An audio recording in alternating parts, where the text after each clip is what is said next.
live. Hello, and welcome back to Uncanny Adventures. We're playing Call of Cthulhu, and we're playing the Reign of Terror adventure. We are back with our intrepid investigators, the wonderful French soldiers. Um, about 5 years ago, they thwarted a vampire who was trying to finagle his way into the Queen's good graces, and they managed to stop him. He was driven somewhat insane and taken away by the authorities, not to be seen again. From what you've heard, he's probably in the asylum. But 5 years passed, the French Revolution began in earnest. The king and queen were beheaded on the guillotines in France, as well as many, many aristos who supported the king and queen as the people rose up against the aristocracy. So, we are in the year 1794, and our intrepid investigators were going about their business, trying to make a living, serving their country, as it were, and found themselves back in hot water as they once again traveled beneath the streets of Paris into the catacombs, only to find that Citizen Rigault, once Dr. Rigault, had used the information gleaned from the vampire to apparently raise himself into a new kind of power. And he chased our investigators through the catacombs. They met an unlikely ally in a ghoul creature that led them under the city and brought them to safety. Now we have Etienne Babin and Jean Dupois, who are holed up in a safe house where they have run into their sergeant, who they had not seen in quite a long time. And we have Pressi, who, hearing that the love of his life, her father, had been killed, and he had not heard from her, he went in search of her and had found her, working as a basic scullery maid somewhere in Paris. And Pressi and his dear, dear love are now traveling the city streets at the moment, spending what could be their last days. So, we're going to start with introducing ourselves and our characters again, and then we're going to play some Call of Cthulhu. All right, so Dylan, why don't you start? Hi, I'm Dylan Ramsey, and I'm playing Jean Dupois, who's a 50-something-year-old, grumpy French... oh, Katie. French soldier who doesn't like people very much and is an alcoholic and just kind of wants to die at this point. So, Aw. And Jamey.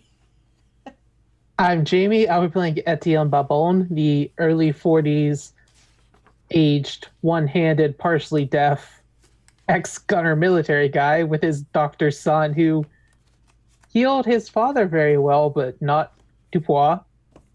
And he still currently has his middle finger hand attachment. Very nice. And Scott. And I'm running Christophe Pressi with his girlfriend Melody, and they're just going off on a date in Prairie. Yeah.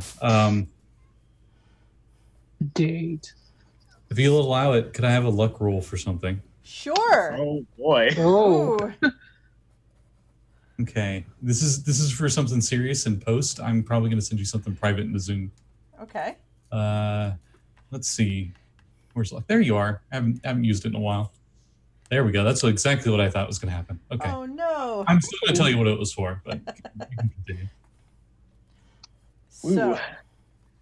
You are not the father. all right. So, you, Babin and Dupois. So, Dupois, César has come back with Babin, and he is a trained doctor, even though in this time, pretty much anyone can declare that they are medically trained.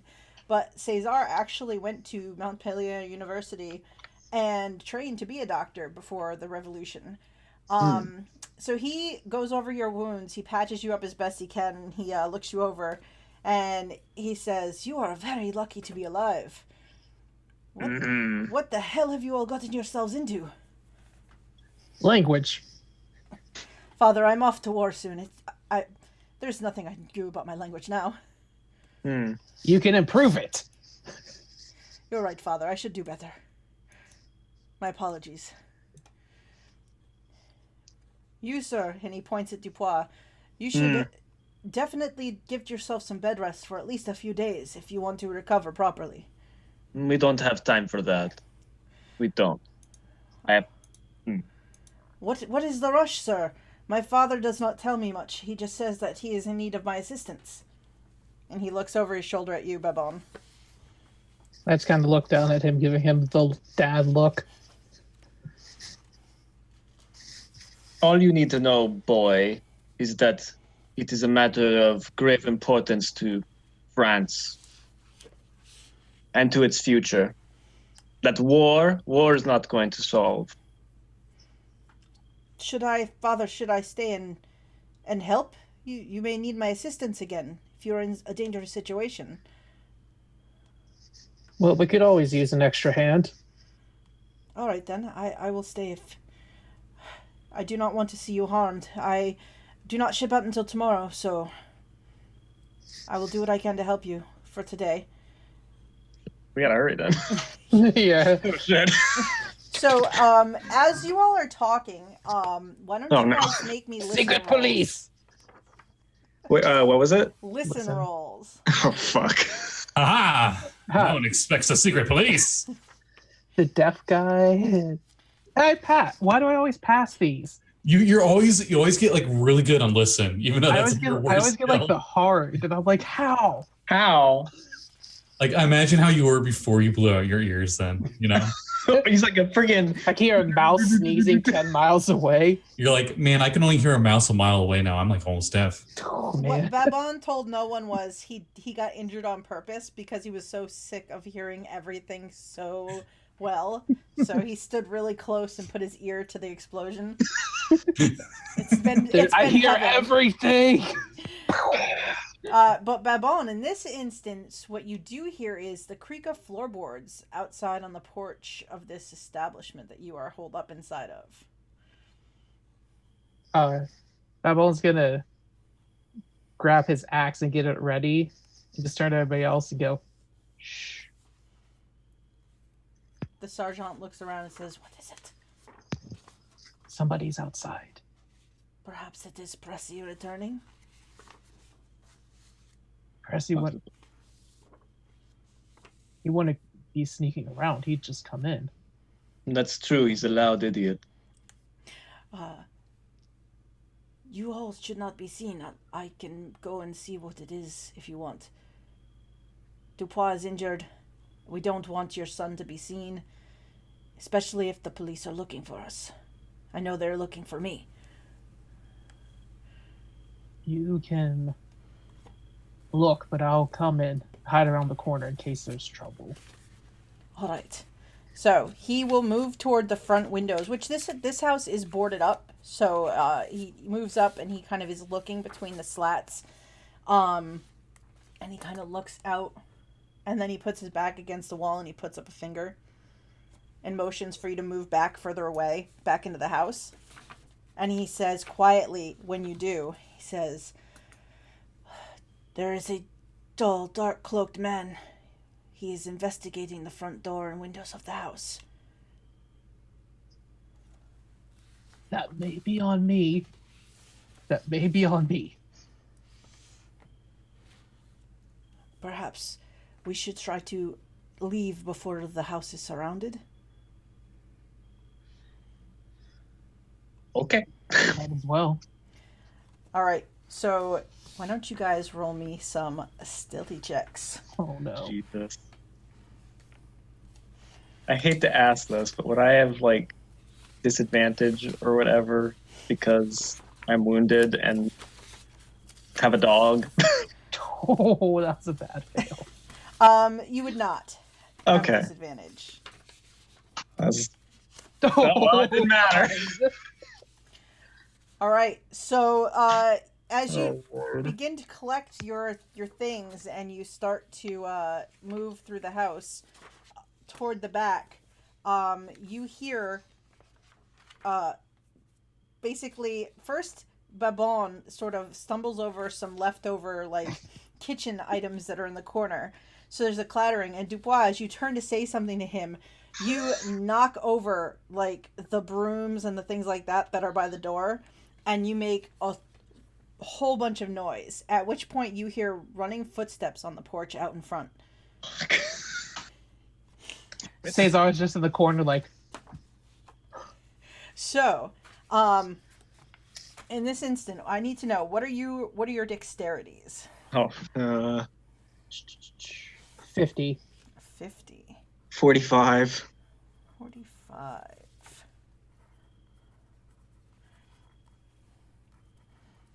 All right. So. All right. So you hear these footsteps running across the porch out front, and the sergeant, he looks around and he says, I think it's going around back. If we go upstairs and out across the rooftop of the porch, we may be able to get away. And he bolts for the stairs. I'm a fat man. Wait. He bolts for the stairs and quickly runs up the stairs, at which point Cesar looks at you, Babon, and like he gives you this look like, what do we do? You heard the sergeant. He's the commanding officer. Go. Gosh. So Cesar will charge up the stairs after the sergeant. He, as he runs, he picks up what he can of his supplies that he didn't get yet, and he runs up the stairs quickly. Then, what are you doing, Babon? So since we were just doing all that running through the sewers, do I know if I'm like much faster than Dupois? You think that you are only slightly faster than Dupois. Okay. Dupois only fell a little bit behind you in the sewers. All right.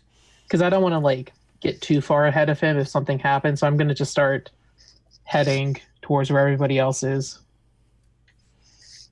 And Dupois, what do you do as you look at Bonaparte? Yeah, I was gonna say I'll get Bonaparte and I'll sort of get my way up off the floor and like, oh, come on, boy. Come on. Yeah, he's just immediately follows after you without any too much coaxing. Yeah, and I'll follow after Babon and the others. All right, so you run up the stairs, and now you're on the second floor, and you see the sergeant sort of moving toward the front of the house, and you hear downstairs, you hear a slamming at like the side window. Let's see how well he does. And you hear like a cracking sound as if someone is easily smashing through the boards that were left there. Yikes. And then the sergeant gets to the front window and is going to try to pull the boards that are on there off to make room for you all to get out. So he will try to. Oh, yeah. God. So he runs forward, and just the adrenaline of the chase, he grabs hold at one corner and he just pulls back the boards covering the window. There's just like tearing and a cracking. He does sound. like the cartoon run where he just like runs through the board and there's like a sergeant shape. And he rips open a hole and he turns around and puts his hands down for Cesar to sort of leap out the window onto the roof, which Cesar, with a quick look over his head at you to make sure you have come up the stairs behind him, Papa, he will attempt to leap out of the window. Let's see how he did. So he goes out the window and his foot catches, and he sort of tumbles on the roof out the window, and then let's see if he goes off the roof. He does not go off the roof, though. Oh, thank God. He grabs on to the edge, and as he's sort of sliding and rolling away, and I almost lost my boy. and he hangs on as Babon, what do you do? As you see Cesar sort of disappear, and you hear, I'll jump out the window and try and. All right. Do you want to give me? Let's see. You can give me a dexterity check, or Etienne. You could give me a straight jump to leap through the window. I'm gonna go with dexterity because I'm a little bit better at that. Okay. All right, so you jump through the window and you sort of follow suit with Cesar. Like he has regained his feet and you are just sliding. Make me another dexterity check to catch the edge of the roof before you go flying off the roof. Nope. Oh no. So Bam. so yes, Babon, you hear Cesar, Papa, as you go over the roof. You take 2 points of bludgeoning damage as you land in the street down below in a heap. Kill me. We wanted to get out. I'm out. It's fine. So Dupois. I'm gonna grab Bonaparte and I'm gonna go out the window, I guess. All right. Are you going to go out carefully or are you going to jump out too? I'm gonna go out carefully because I'm fat and wounded and I don't need that in my life. All right. So you can actually roll me a dex check or a jump with a bonus die if you want to, as you're trying to carefully go out the window with the dog. Okay. So yeah, you and Bonaparte get out onto the roof. You look around and Cesar is looking over the edge of the roof like, Papa, you all right? No. All right. So, meanwhile, you hear behind you heavy footfalls on the stairs as someone is charging up the stairs after you. You see the sergeant turn in the window, and he says, "Go, I will hold him." And he disappears back into the house. Before he goes, can I give him one last salute? Yep. So as you salute, As I salute from the ground. He sees it, and you see just as he goes, you see him just cut a salute, and then he disappears back into the darkness of the house, and you hear him run across the upper floor, and he yells. You hear him yelling to whoever's in this house, "You won't get me!" And then Cesar looks down at Babon, and he says, "Papa, I'm coming down to help you." And he's going to go off the roof. Yeah, he will be able to. He drops from the roof successfully and lands nearby and runs over and grabs you by the hand, Babon, and pulls you up, looking around in the street. And he's like, where do we go, Papa?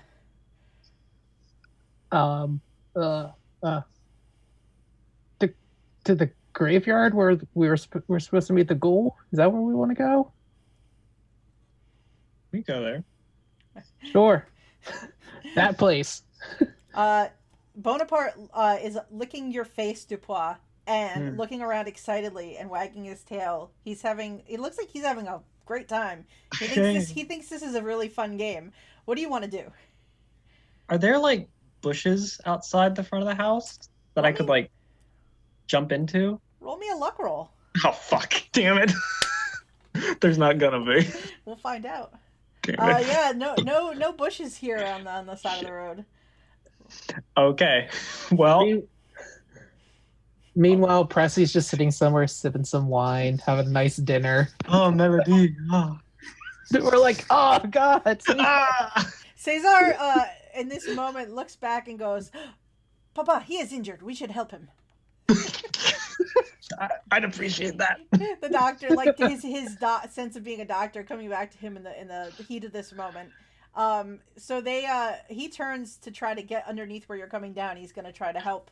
Oh no! Which will give you, if you're going to jump off the roof, it would give you a bonus die for a dex or jump, whatever's better.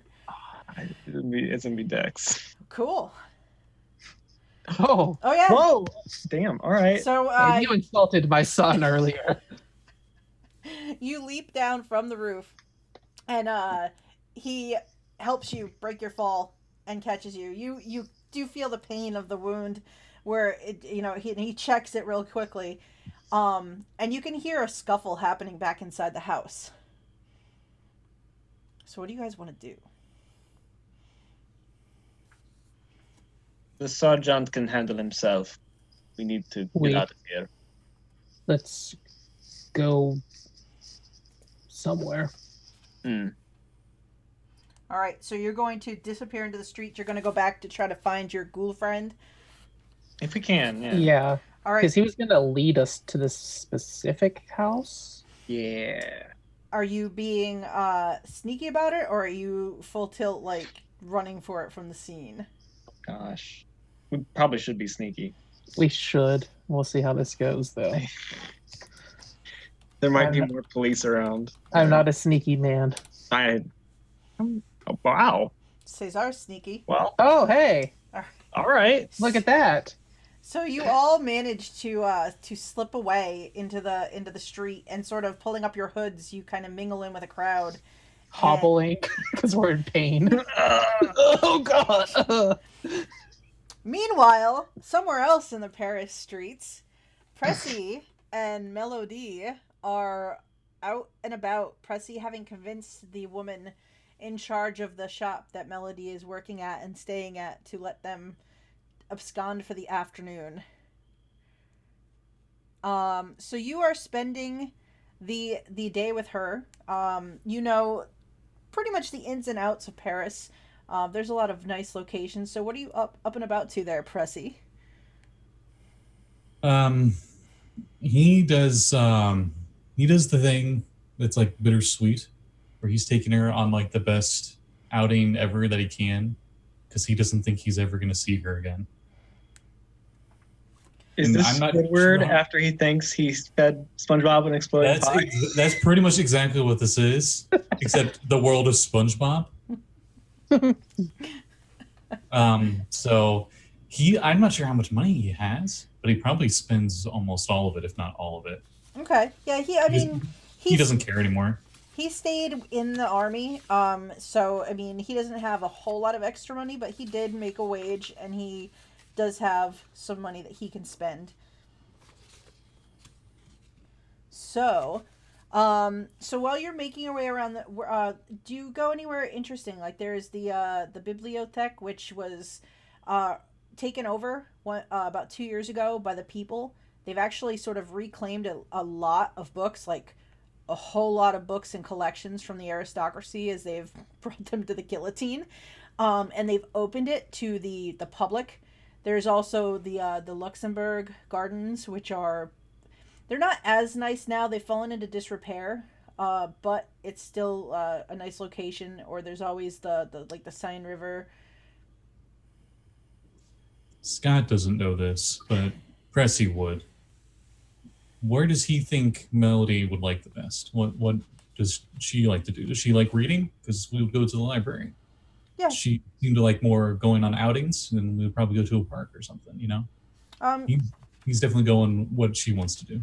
But he doesn't ask her directly, you know? Right. Yeah, he would know. She always did like to read in the gardens, back when they were able to be at Versailles and relaxing. You'd always find her with a good book in the gardens from the library there.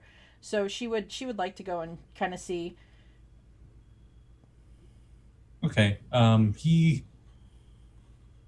I guess we'll go to the library first, get a book, and then probably go there after. If they can. I'm not sure the distance between them. No, so Versailles is miles outside of Paris, so, but this would be you could go to the gardens, the Luxembourg. You could even sit outside the library itself. It's probably a nice area. We'd probably go with that. Okay. Do me a favor and roll me a luck check. Oh, I got a lot of those. Let me see here. Wow, thank you. Wow, nice. So yeah, you spend the afternoon with her. She picks out a couple of books that she actually recognizes a few, and she tells you this came from, this counts or that counts collection. She gets a little quiet at one point about it. It makes her a little sad because she knows that they're no longer alive, that they must have been taken to the guillotine at some point. And during the course of the day, she tells you at one point about the night that her father got taken, and she just managed to slip away. He distracted the secret police. She tells you that Francois Heron, the leader of the secret police, was the one that took her father in, and within days, she hid in the crowd and watched him get killed on the guillotine. But what she tells you is that something strange seemed to happen when his head separated from his body. For just a second, she thought she saw her father still look at her, like his eyes move in the last moments. But then just from the shock of it, she fainted, so she's not sure that she didn't just imagine what she saw. So you're saying she just had like Game of Thrones season 1 finale? She pretty much did, yeah. Except that Ned Stark's eyes opened back up after the head came off and did another look-see, and then...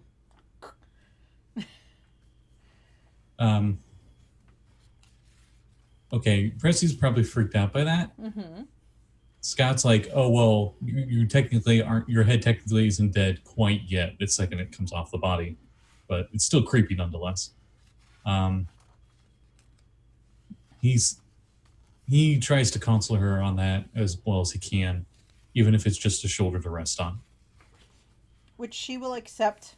And she tells you, she says, Pressi, I missed you so much. I did not think that we would ever be able to be together with the way things were. And then when everything changed, I had my hopes. And then everyone started dying, and I thought my time was numbered. And now we found each other again. And maybe for once, we will be able to be together. Yes, it does seem like the world doesn't want us to be together. It wants us to be apart, doesn't it? I would prefer to stay with you no matter what happens. I'm afraid if we separate again that I'll never see you again.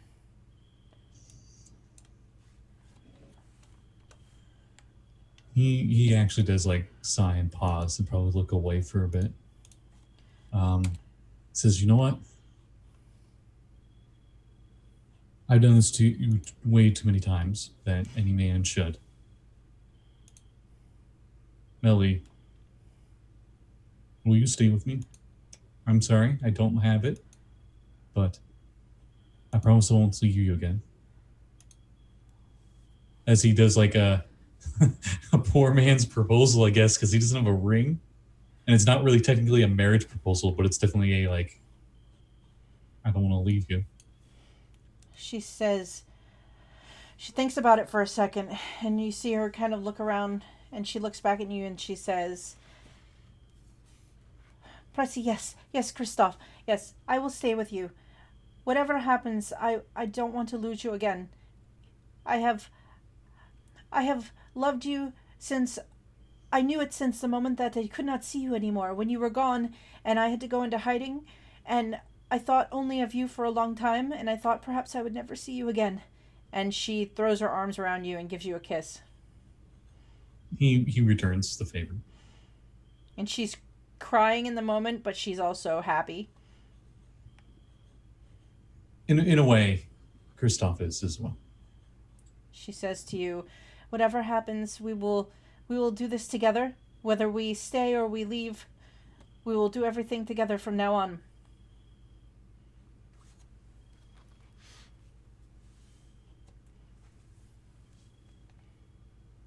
I'm actually wondering, I don't want to do this to you, Dill and Jamey, but I'm wondering if Pressi would just bail.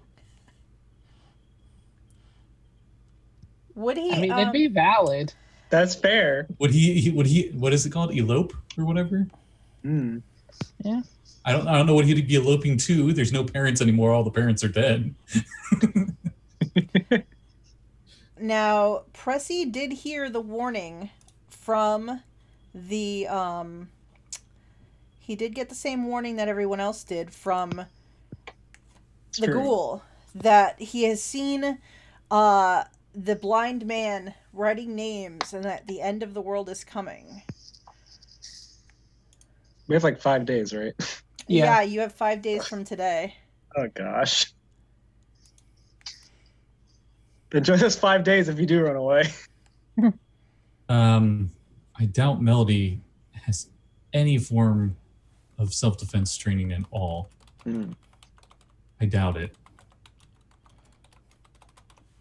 I mean, in this era, I can't see, especially a noble lady like her. It's very unladylike to shoot a gun or use a knife. Ooh. Except if you're Yosef Ugel, Ugel knew how to do all those things. Yes, Yes, you That did. is the exception, not the rule. Yeah. But I mean, Melody isn't really pulling off that type where she's Jasmine, where she's kind of like rebelling against her own ability. I'm not really getting that, but I don't know. If he can, he's going to try to. Yeah, I'm going to roleplay it. Melody, Christophe. there's one last thing I want to do in Paris. After this, we'll leave and never come back. All right, what is it that we have to do? You remember Babon and the others, right? Your fellow soldiers, yes. We are not in the best of ropes, and he goes to explain what he can without being like, "Hey, here's your dad's head was on the undead woman's body," and all. He doesn't go through the weird the crypt stuff, but he Okay. does go over we're now enemies of the law because the guy in charge is corrupt. So we're running away from the secret police. And I want to go find them and try to make sure they're safe before we go. So she says, well, Sorry, I don't know names very well. I'm so sorry. yes, we can't leave your friends. They served with you. You all took care of each other during that terrible happenings back at the Count's house all those years ago. You all went through something. I don't know. It was terrible. I don't remember all of it myself. But yes, you can't leave your friends behind. I will go with you.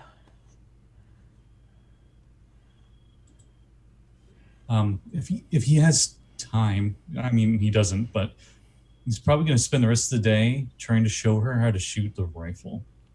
All right. So you are going to. And it's probably going to be kind of like Titanic, where he's like behind her, and like holding her arms, All right. Whatever. I'm going to have you make me another luck roll. You can use an advantage die to for this. Okay. This is like worst case scenario. He does not want her to shoot, but he doesn't want her to be completely failing like I am. So she struggles to figure out how to use the gun. It's something that would take some time. She actually if you load it for her and give it to her, she can obviously take a shot with it, but she's not able to really get the whole loading and firing process off by herself. But if she had a single shot, I mean, she could at least use it to defend herself. Maybe more reasonable. Maybe we tried it with the pistol or something. You start with the rifle and then you just hand her the flintlock and tell her don't point the other end at herself. Yeah, I mean, I'm probably not gonna have a bayonet on the end anymore. We're not doing trench warfare anymore. True. All right. So while Pressi is spending the day, I actually one last thing. yes. I probably go to the graveyard because we did say that was going to be our meeting point. Okay. So toward after all of this, you're gonna head over to the graveyard. Yeah. All right. So meanwhile, the other members of the party, so Dupois and Babin with César and Bonaparte in tow, you slip through the streets of Paris in the crowds, eventually finding your way to the cemetery, and you are looking around for your friend, the ghoul, who said that he would meet you. Now it's pretty bright out here, sunlight and everything. Make some spot checks, some spot hidden, to see if you can locate your ghoulish friend. No. Let's see if César sees anything of interest.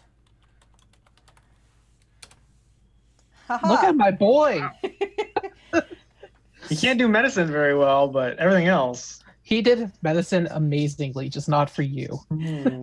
So César, you see him sort of he's walking along with you, and he looks over to his left, and then he just sort of stumbles back and puts his hand on Babon's shoulder, and he's like, "What is that, Baba?" And he just points into the shadows by a stone wall near like a little mausoleum building, and he just points. I kind of look to see where he's pointing, kind of squinting a little bit. For a moment, you just see shadow, and then you see these two pinpricks of yellow that you recognize as the ghoul's eyes, and you see it just very easily sort of come slightly out of the shadow, and it gives you this horrible toothy grin, and it's got a little bit of like something left stuck in its teeth, and it motions you back into the shadows, and it disappears again. I get to clap my hand on Cesar's shoulder. It is a devil. That's maybe, but it also saved our lives, so we trust it. He looks at you with very wide eyes, like he is not sure that he's even seeing it. But he will take you at your word and stay about 5 paces behind you as you move forward. Yeah, I move forward towards the shadows. All right, so you move into the shadows, and you hear a crunching sound as you step into the shadows, and your eyes adjust, and you see the ghoul is chewing on what appears to be the remains of a foot. And he looks at you and he says, "Bonjour, mon ami, you have returned." Yes, I have. Though you look a little unwell. Looks like you have foot and mouth disease. You're very funny. No, but do you want any? And he holds out the foot. I just ate. All right. And he eats off one of the 2 toes that's left. We could have a toast to friendship. Bon chance. He says, "I did not know if you would return." Well, it was either come back here or be killed by secret police. So we chose to come back here. Are you still hunted then? It would appear so. Ah, your time is running out. If they capture you, no one will be able to stop what is coming. Yes, well, hopefully we stop it before we get captured. What can I do for you, my friends? Well, you said that you saw Citizen Regault at a house on the Seine, no? The monster? Yes. Oui. I know where he stays. I see him in the window on the 2nd floor at night. Well, we were wondering if you might be able to lead us there. Yes, I can show you where it is. Yes, I can show you. We have to wait for our friend first, but once he gets here, we would appreciate that. He looks over your shoulder. He goes, "Yes, you are one short. I thought perhaps you grew hungry on your journey." Well, Dupois did get a little hungry, and I hold up my wooden hand.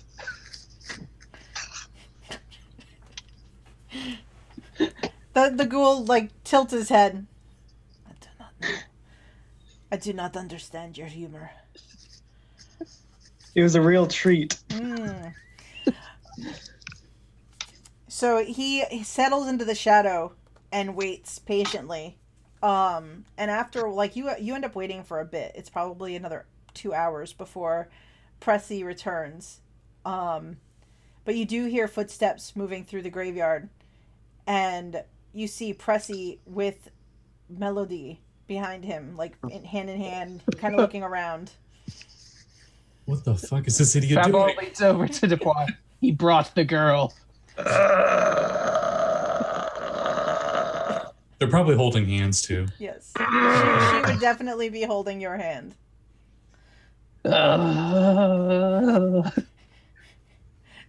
Between the two of you, as you're both face palming and doing this, the ghoul sticks his head between you both and he goes, "She is a tasty morsel." Don't say it around Pressi. He backs back up onto a mound of dirt and sits down waiting. You fucking what, mate? Sorry. You're having a giggle over there. So, Pressi, you are looking around for any sign of your friends. Do you want to make me a spot hidden check to see if you can locate them? I'm sure you can hear the groans of disappointment and follow that. Could he do a listen check? See if you heard Sure. that? Yes, he can. All right. Oh my god. He definitely hears. He hears like the culture groan, He actually looks your guys' direction when he said, she looked kind of tasty. He's going to be like, you fucking what? And he pulls up the musket and he points to the shadows. And now he'll spot it. He can't see anything over there. He just heard this creepy he voice. just hears that, just hears giggling. When you pull out your gun, Melody steps behind you and is like, Pressi, what is it? Are we in trouble? Should we run? Just stay behind me. We'll be fine. Okay.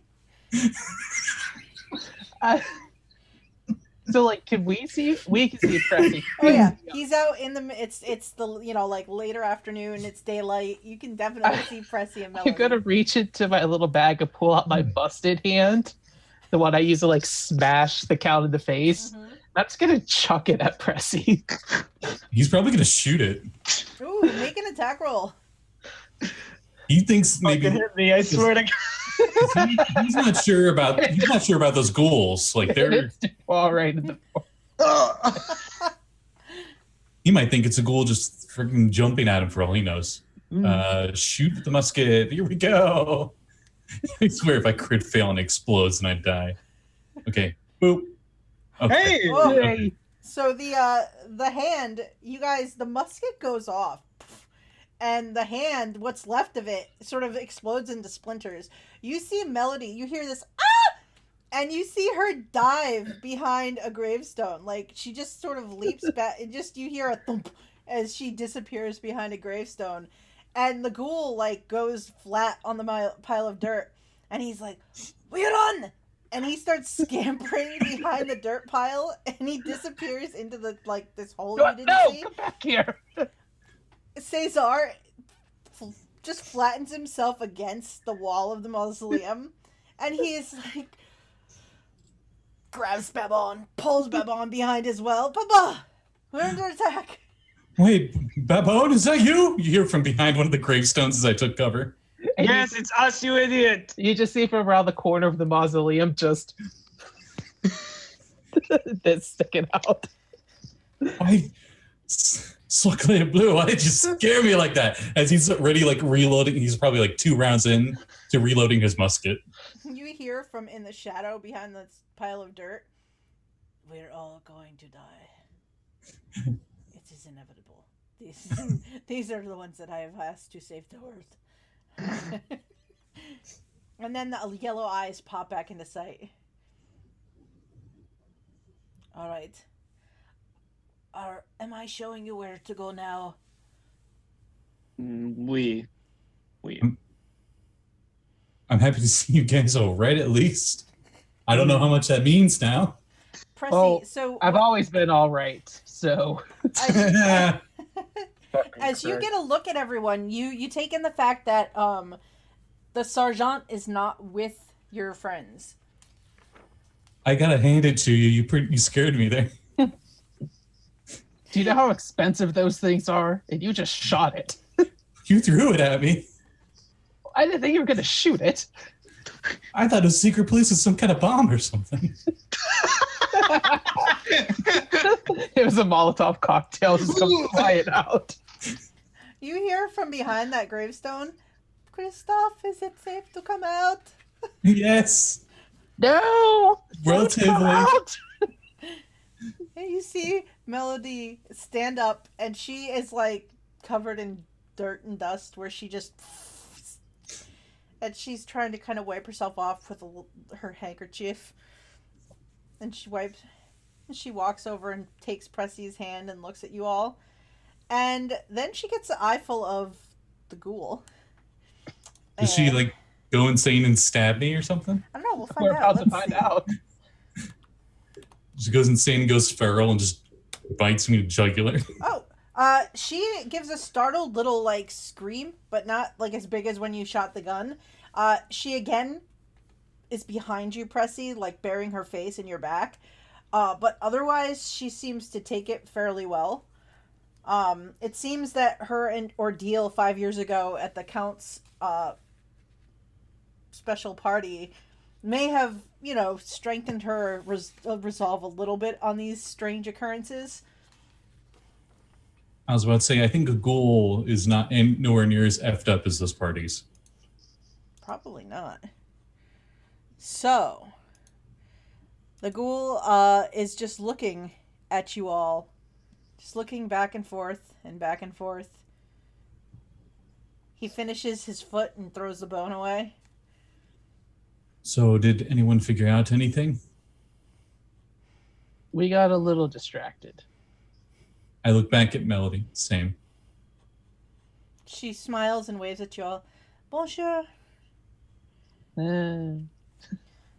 She says, Christophe, who is that? And she points at the ghoul sitting on top of the pile of dirt again. Did I ever get the ghoul's name? Did he even have a name? I think you did, yeah. Did you ask him his name? I feel like we did at some point. Like something man. He said, Oh man. Yeah.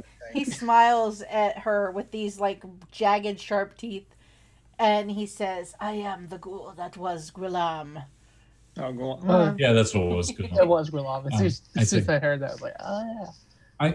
He probably says something along the lines of, he's very sick.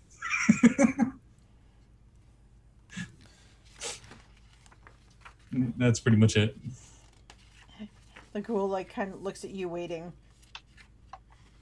Do you want me to show you to the monster's abode, or? What time of day is it? It's afternoon. Okay. Yeah, you guys took some time to sort of rest, get patched up, and things of that nature. Okay. It looked like the ghoul can't go out in the sun, or just prefers not to be in the sun. It looks like he did stick his head out so you could see him, and then moved away. It looks like he prefers the shadow because he knows his appearance would Okay. cause chaos. So like we could leave now since it's afternoon. He says, I know a shortcut. He Is it motions. through the crypt? He motions towards the hole. It's through the crypt. Of course. He sees your like the fact that you're a little bit unhappy about this, and he says, I can always just tell you where to go. It could be useful to have him around. It could be, yeah, that's true. Because he's going to be that guy. Where do we need to go? They're looking for the monster. Well, I mean, when I say that guy, I mean, he's probably going to be like, oh, well, Melody might be frightened. Ooh, we should not have the ghoul with us, even though it would probably help us in the long run. You guys probably get that like body language vibe from him, where he's just like conflicting thoughts. You shouldn't bring. Hey, if we're gonna die, we're gonna die together. Damn it! Dupois is so angry. Oh, I bet Scott's kind of angry. Like Dylan understands. Dupois. Not anymore. You see the ghoul start strumming his fingers on the dirt pile. Maybe we should have him show us where to go. Does Dupois have like a bunch of spare straw, and he accidentally dropped the last one when Pressi showed up? I don't know. That was really That pushing. was a good one. So yeah, Dupois will probably get up and like walk over to where the hole was and be like, It is quicker than going through the streets. and less likely to be seen by the secret police. Yes, Oui. that is true. Have you ever seen their leader? The man in the dark black coat. He likes to stand in the shadow and watch, smoking a cigarette. He doesn't know that I like to watch him, too. If we knew, he wouldn't be much of a secret police now, would he? You make a very valid point. And then he scuttles down into the hole and disappears under the dirt. Pressi takes off his jacket and puts it over Mel. She says, Where are we going, Pressi? We're gonna. He already had the talk of like it's gonna be the end of the world real soon, right? Mm-hmm. Okay. He's like, we're gonna die one way or another. I'd rather have us die fighting than cowering in a corner. And to be together. Babon at that moment, like, earmuffs Cesar. He swat. Papa, stop, Papa. Don't Wait. you? This is. Why do you love Papa? Wait. Why is Cesar here? Isn't he supposed to be out?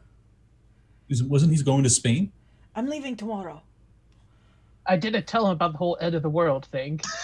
Trying to keep that on the DL. End of the what, Papa? Ugh.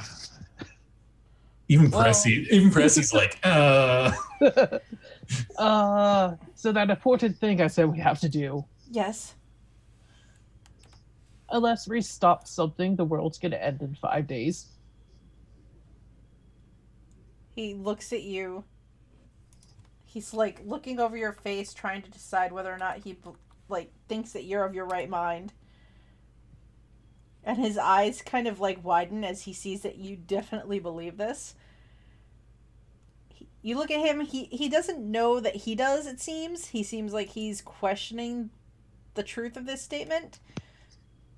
But you can see that he believes you believe it. He sort of puts a hand on your shoulder and kind of pats it. Like, all right, Papa. It's all right. Then I will not leave you until this is resolved. I appreciate that, Cesar. Even if that means ignoring my commission. Well, the world ends. Who cares? Yeah. you are a good son. You have a lot of faith in your father. He is the best man that I know. I try to be like him. Pressi like tilts his head like, wait, really? And then Cesar. And on that note, Cesar will actually go into the hole after the ghoul. I'll jump in after Cesar. Yeah, Dupois call Bonaparte over and go in with them.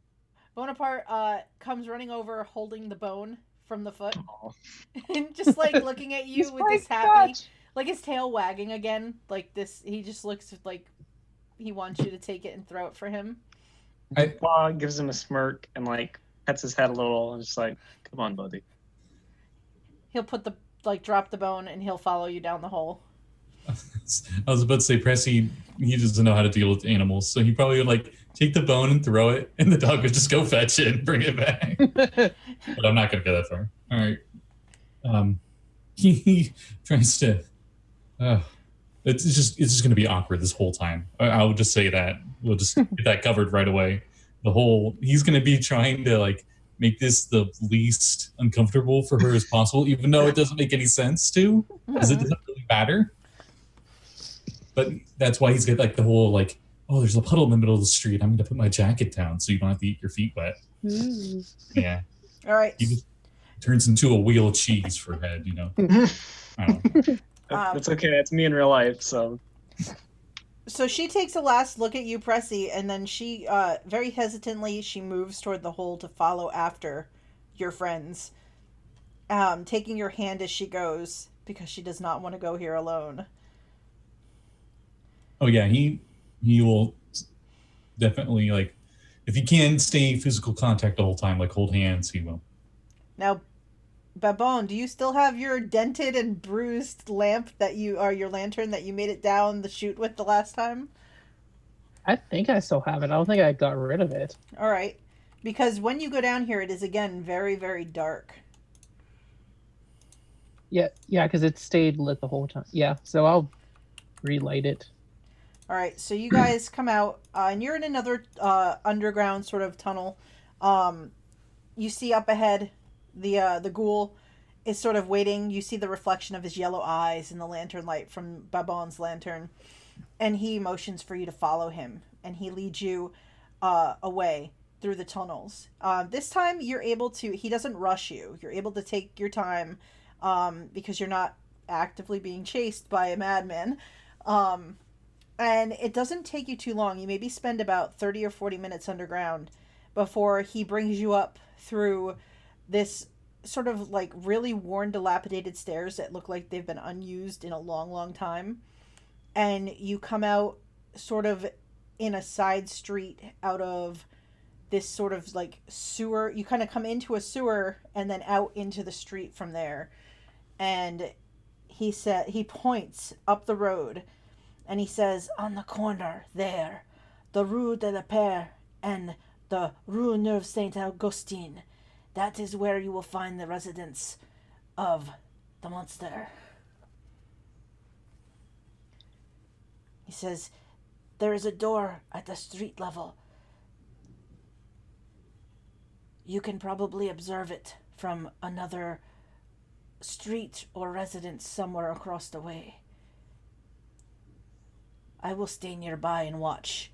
When it gets dark, I will find you again. And he sort of slips back into the shadows. What do you guys want to do? Well, Let's kick down that door. No, I'm kidding. oh God. I do have an axe. Choke. Choke. You use your one middle finger hand and get just stuck on the first strike. It's just like, He just opens the door and Babon just goes with the door. Just like hanging on to it. he's the only one that survives because he was like hiding behind the door. The door swings outward and I just hold on to it. It's just like I'm just imagining like the bad guy walking out and you're there and he doesn't see you and he just like closes the door behind him and it's just like it's like in those movies where they open the closet door, there's somebody like in a trench coat that's hanging on a hook. yeah. They don't see him. The nerd, like the younger brother nerd's been hung up on the Yeah, just like Hey guys. But Pressi, probably with the years of military experience and training, and everyone else has too, we probably immediately want to scout out around the building. I was thinking of going, if there's anywhere up high Pressi can go, you probably want to be going to do that. Okay. Yeah, he does see there are a number of buildings, and the buildings are fairly close together here. And you could get up to the third story and the roof area of a building without too much trouble. maybe we can have one of us specifically watching the door while the rest kind of do like the perimeter search and all that stuff. I'm wounded, so I could probably do that. What Just happened? find a shady place, sit with Bonaparte, watch the door. Well, you remember, Pressi, the last time that you saw Dupois, he was bleeding pretty heavily. You'd had to staunch the bullet wound that he took. Oh, right. This is tumbling. Call of Cthulhu. Never mind. Yep. Yeah. Tumbling down into the This catacombs. D&D.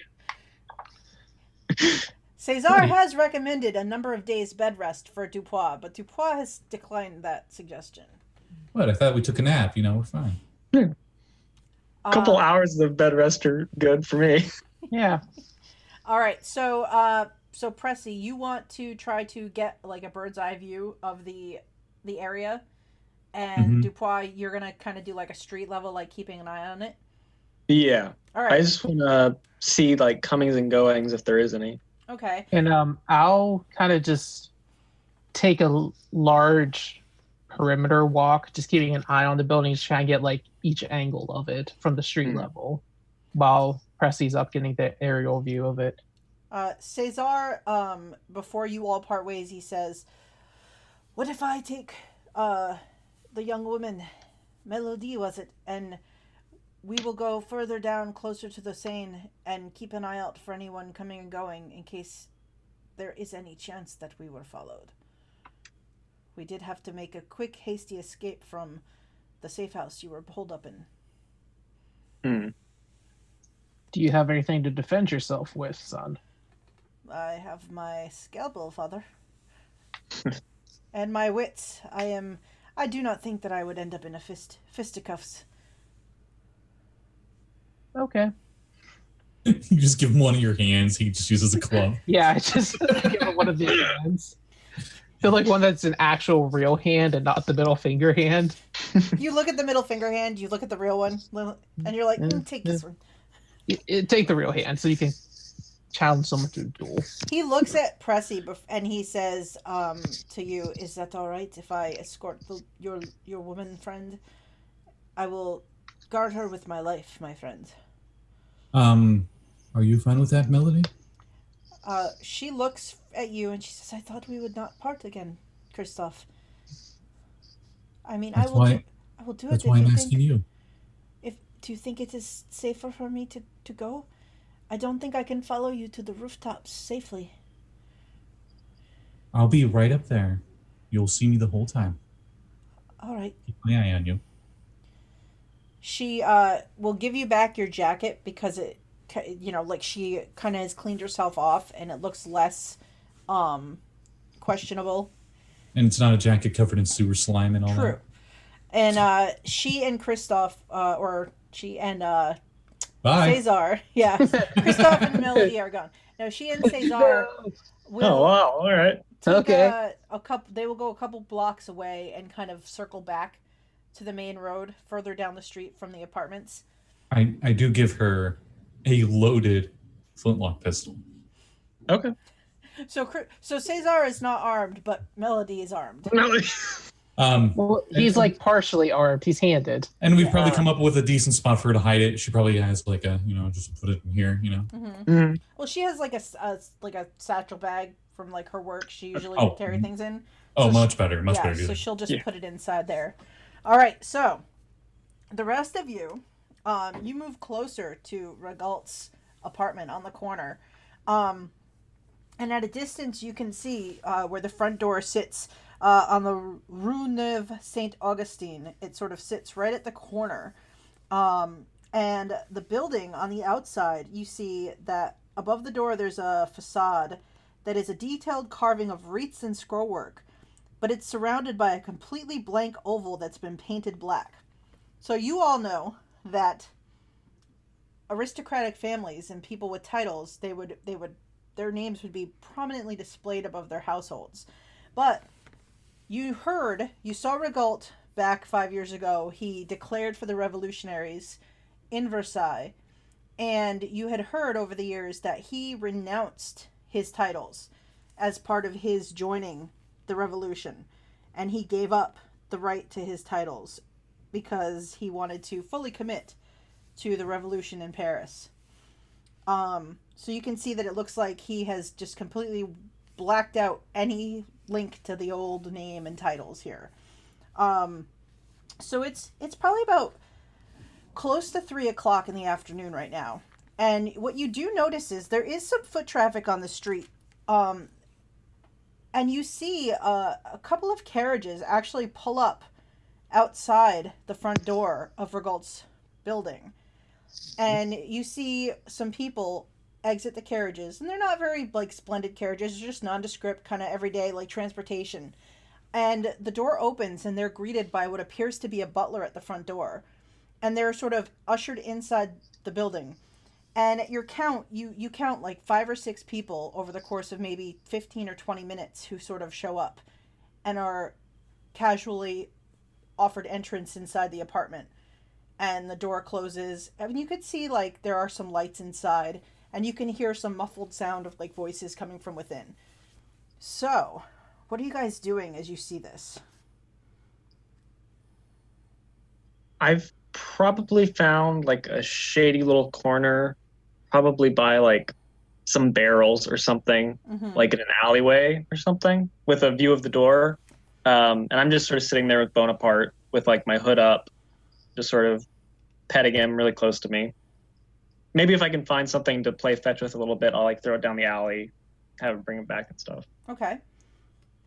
I'm probably like as casually as I can, just kind of walking around the street, just like around the block a couple of times, just trying to look at the house at all angles from the street. Okay. And Prissy? So you said I was able to get up to like a third story Mm-hmm. of a building or something. He's just watching the windows and stuff from up there.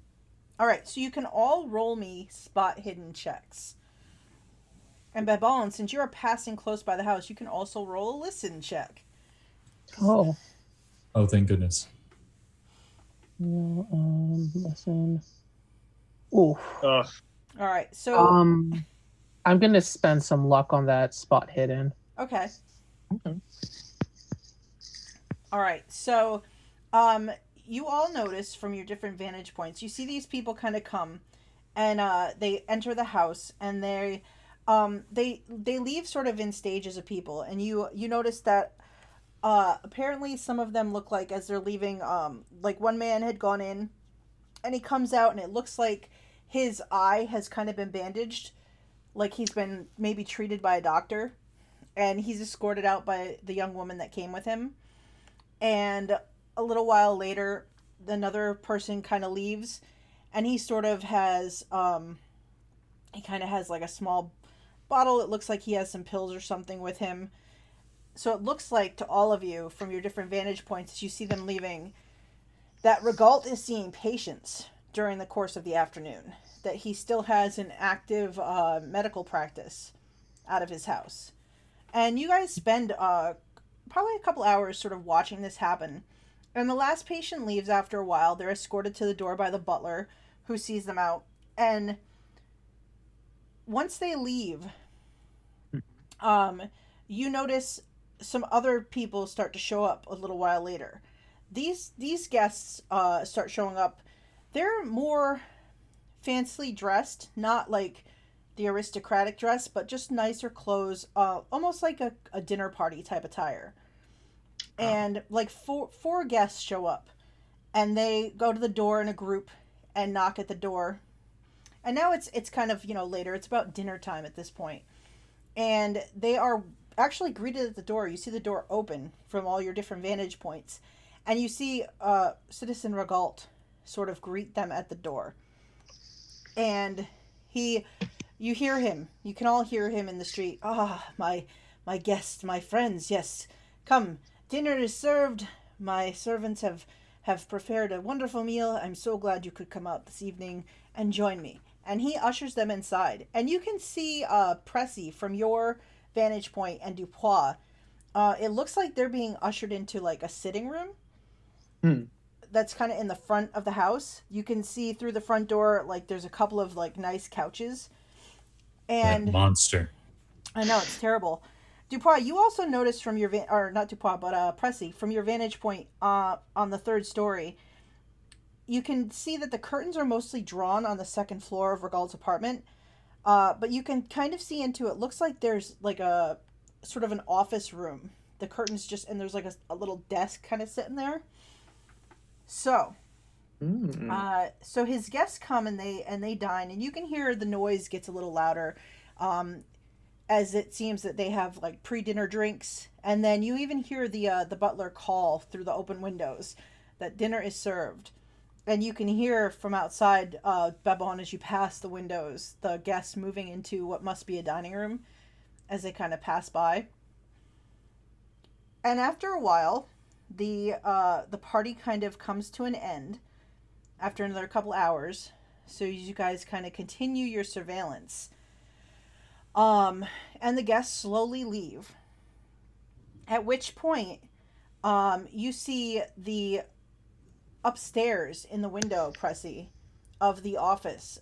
It sort of lights up as it looks like someone has moved up into the office and is now sitting at the desk with a candle lit. And as the breeze blows through the open window and sort of move the curtains, you can see Regalt sitting at this desk, his head down. He looks like he's peering over something that's on the desktop, be it a book or notes or something like that. And he's just sort of kind of distractedly working at whatever he's doing. Okay. So this is now, it's gotten to be now, it's like probably after 8 o'clock, almost 9 o'clock at night. You guys have been sort of continuing to watch the house very closely. Do you hold your positions and keep sort of watching what he's doing? Did I notice anything with his guests at all? I would think during that whole time the party's going on, he's probably like, I wonder what their connections are to him. Does he think of them as possible new heads? Or are these going to be new heads of the whatever world he's going to rule or whatever Pressi thinks is going to happen? All right, Pressi, and if the other two were also sort of trying to figure it out, you guys can roll me. Let's see. So you could roll me a... Like, everybody give me intelligence checks. Okay. I'm super smart. This will work I well. know. Oh, yes, Oh, I am. my You gosh. are. Wow. Oh, look at that. See, it helps when you're sarcastic about it, and then Yeah. it's just It like, does. you know Like, what? whenever I'm like, oh, I can't hear anything. My listen checks are terrible. Yep. All right. have to. I know, I can't hear a single thing. All right. I hear all things. Christophe is just like, brain blast. Because like the zoom into your brain. It's just like the skull, like one of the symbols that's on a skull, melody, a baguette, and then, and then its all combines together. All right. So, what you noticed is that as they're leaving, you get a much better look at them. You kind of see them in passing inside the windows and things like that throughout the night, and you start to get an inkling of who a few of them are. And then as they're leaving, you sort of paying attention, more detail, to kind of make sure that you're sure that, oh, that is exactly who I thought it was. And you do recognize Robosphere, who is basically in charge of the new regime in Paris, and who is kind of the like driving force behind the guillotines, and is like he's leading France right now. Like he is basically kind of making the decisions, and he decides what's going on. And he seems, as he's leaving, you see him give like Regal like the friendliest like goodbye, like kiss on the cheek. Like they are very close. They're very like, they seem very friendly. Like they are comrades in arms.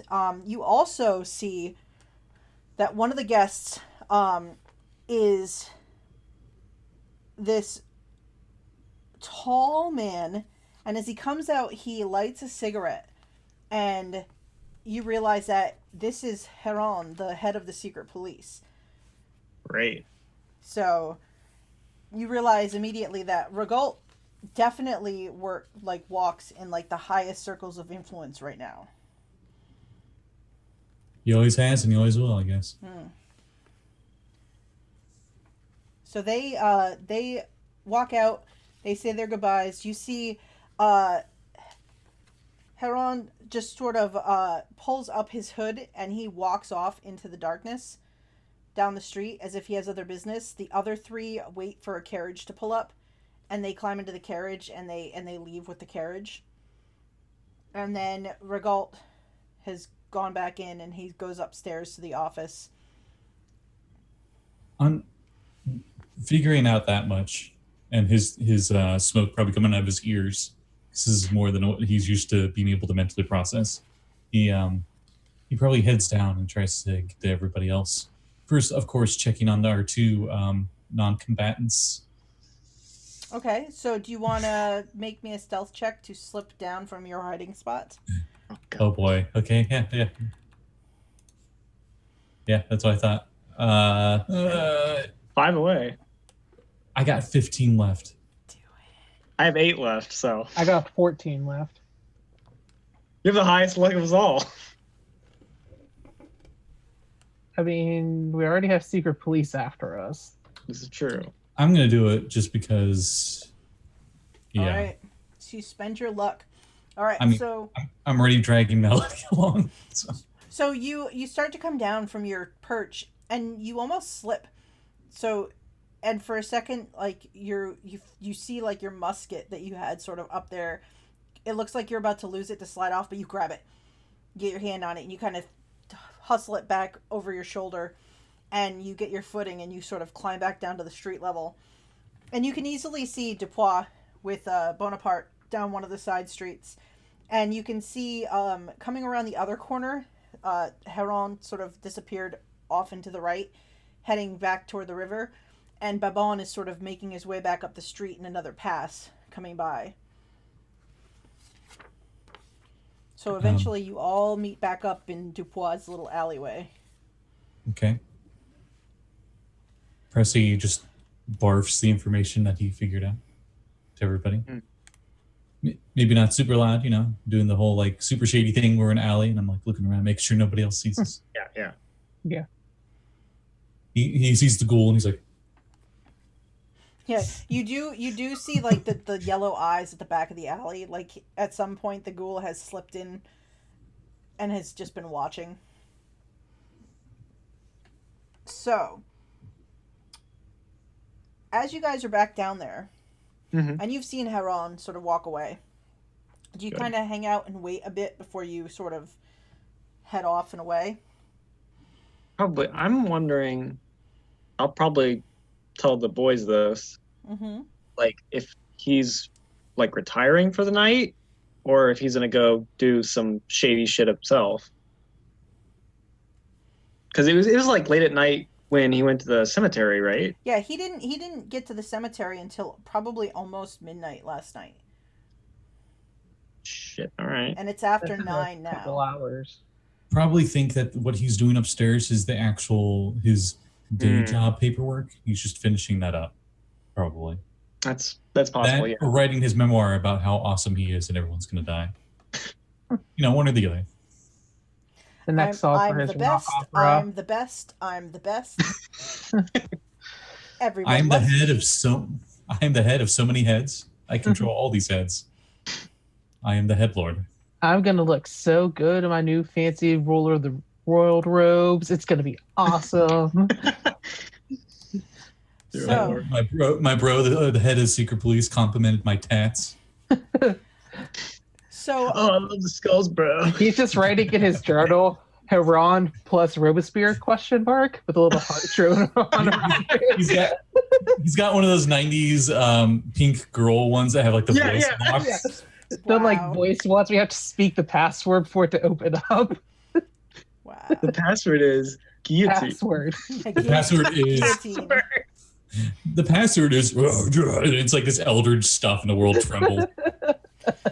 So, thinking about that, Dupois, like you remember that he didn't show up to the cemetery until probably midnight or shortly after. Okay. What do you guys want to do? Pressi would remember, but there was stuff in his basement, like his book.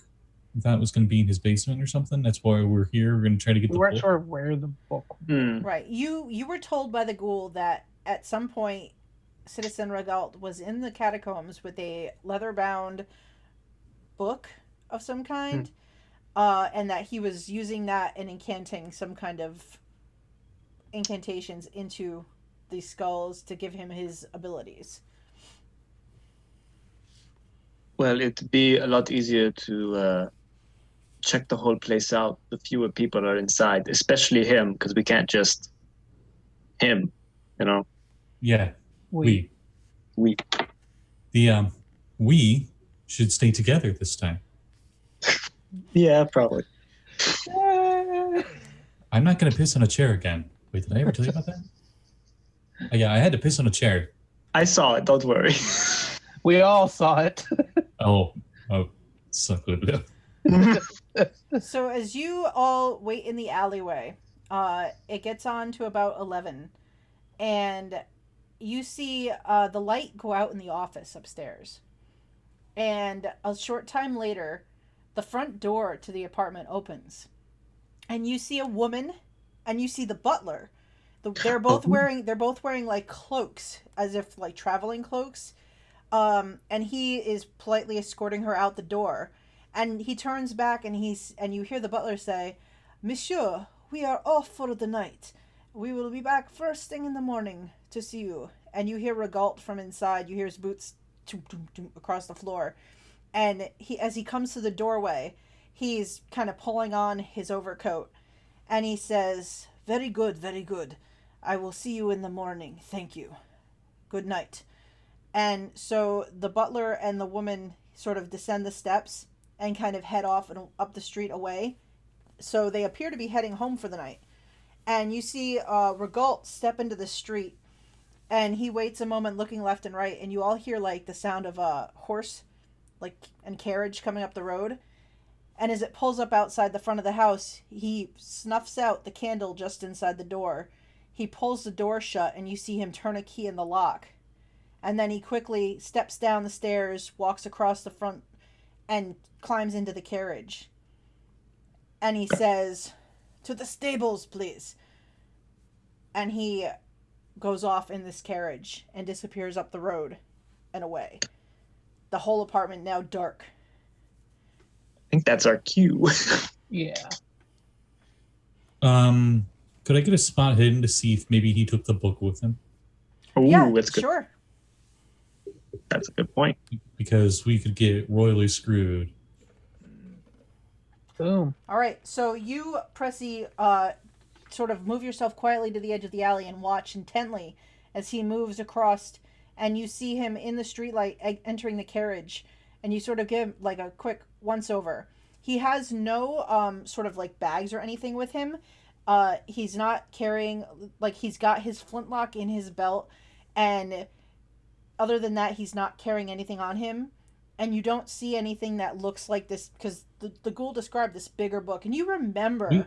We saw it. Yeah, We saw it, yeah. You're pretty sure that it's like the description of it is that same book you saw just really quickly in the Comte's basement. So you give a look, and you look back at the other two, and you shake your head like, no, I don't think he has the book on him. You said it was like a tome or something, wasn't it? It was like a big it was a bigger book, yeah. Yeah, it's pretty big. Mm-hmm. Not really something you can just hide under your shirt or something. No. Unless you want to look like you have like a big square belly or something. He used to have a big square belly. That's true, he did. Now he looks. He was carrying the fit. tome the entire time. Armor abs, crabs. Very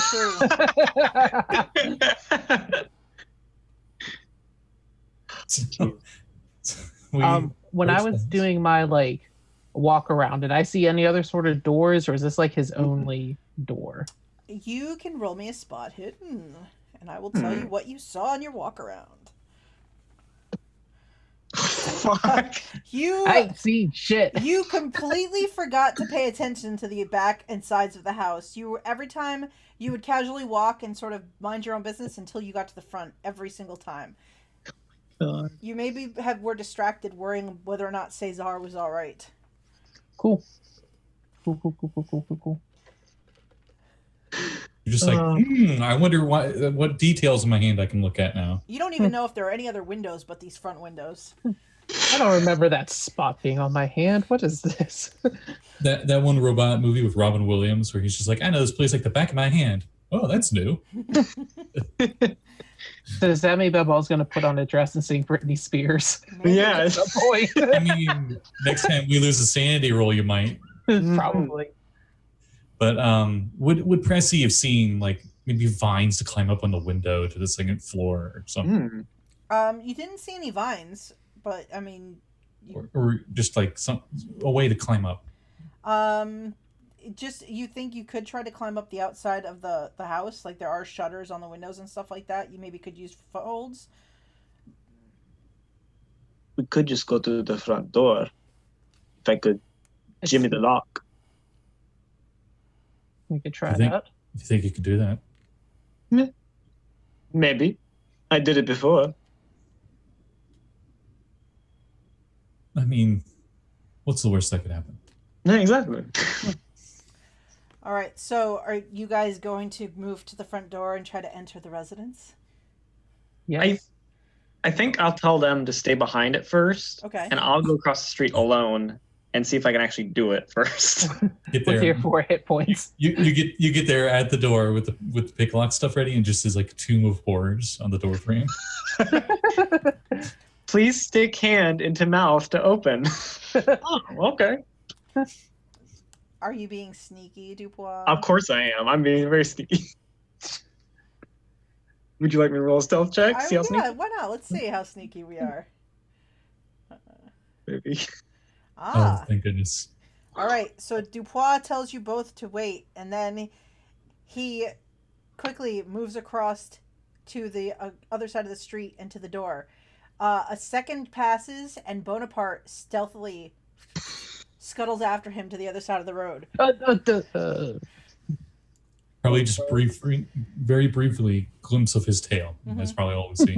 Mm. You get to. I mean, it's not weird to see a dog. He's a sneaky puppy. So Probably weird to have him be sneaky, though.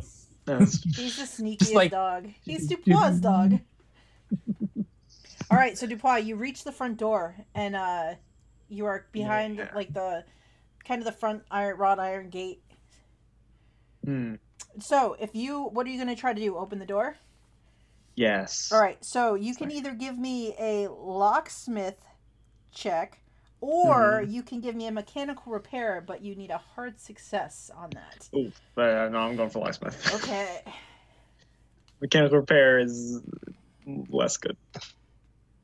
I'm just gonna like use my knife and try and just like pop it Okay. if I can. Oh, I don't have some. Wait a minute. Hold on. You would have enough luck. Oh, how much You is could that? have Though? one. That's 7. It's 7. It's exactly 7. I'm gonna do it. All right. What do you have? One I'm luck insane. point? I'm gonna do it. Do you have 1 luck point left? I do. All right. Don't you like how every session's the last session? Yep. Where we're just like, I do. We'll Yeah. do it. Well, I mean, we all thought that fighting the vampire was going to be the last session. That's like, oh no, there's a part 2. And even if it wasn't, I thought I was gonna die. So I was like, whatever. Use the luck. All right. So you manage to jimmy the lock on the door, and you hear the bolt turn, and the door opens. Okay. I'll give him like a hand signal. All right. So across the street, you see Dupois motion that the door is open. Dupois, do think he you wants stay on to the steal do you stay on third. the stoop, or do you go inside? I probably go inside. All right. So you slip inside the sitting room. Babin and Pressi, what do you do? How's Babone looking? He's kind of hurt, right? But he's I'm a not lot too harder. bad. He's a lot harder than me. You both have more HP than I do. Yeah. I mean, not right Honest- now. Dylan doesn't right now, but On a scale of 1 to 13, I'm an 11. ooh, on a scale of 1 to 11, I'm an 11. So I guess we're pretty even. Yeah. I fell off a roof, so Pressi will probably still stay behind you just because he's usually the rifleman, and, wants to keep the range. And you're usually the guy that runs in with a hammer or something anyway. I got my axe ready to go. Yeah. About to Leroy Jenkins this. Just Are you going to bolt across the street, or are you going to try to be stealthy and slip across the street quietly? I mean, if you won't, I will. what? Bolt across the street or stealth? No, stealth. Oh, I'll attempt to stealth. I'm not very good at stealth. Ooh. I'm stealthing, guys. Shh. You're 9 points away. Oh God! I basically just bolted across the street. Yeah. So, Dupois, you slip inside quietly. Bonaparte follows you. His tail is still wagging happily as he is enjoying this adventure that you've taken him on. And you hear just this clattering of feet, and you probably hear like a thud as Babin sort of trips and then gets back up and sort of runs up the steps, and Pressi and Babin make their way into the house. There is probably a moment where they get to the door at the same time, and there's like that oof. Pressi's probably stealth fail is more of like Babone snaps, like we're like, shh, don't make a sound. And then Babone like snaps on a twig, like he hits twig, and I'm like, what are you doing?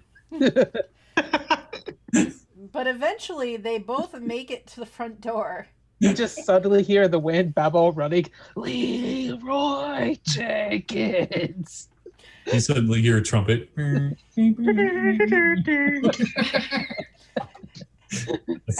Dupois, since you're in the doorway looking back at this, you see at the end of the alley where you came out of, just the shaking head of the ghoul, just watching this, just shaking his head like.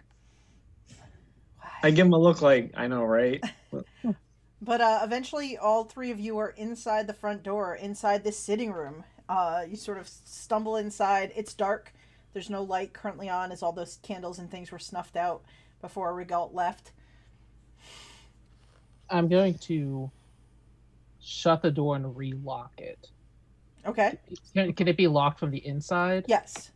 Okay, I'm going to relock it so, like, in case someone tries to follow us, they have to get the door open somehow. Okay. So you move in, you shut the door, you relock it, and you're standing in this darkened room. Your eyes are a little bit adjusted to the dark, and there's a lit street lamp outside that kind of gives a little light through the window, and you can see that you're in this sort of front sitting / drawing room. There's like a little plant off to the side by the door. There's these two nice sofas kind of that sit facing each other in the middle of the room. And then there is a door sort of directly opposite the front door on the other side of the room. And there's also a door to the right in the right-hand corner on the other side of the room. Okay. Both of those doors are currently shut. From our observations of like the front of the house, like the door to the right, was it like a window over there so we could see what room is over there? There was a window, and you heard people moving about, and it looked like there was another like sofa. So maybe there was like another sitting room off to that side. Okay. It sounded like when they went to dinner, they went further into the house, and the voices got more muffled. So the dining room is maybe somewhere toward the center of the house. Okay. I just realized this. Mm-hmm. I don't know if anybody else has been looking at the Twitch. We all have at least one nat 20.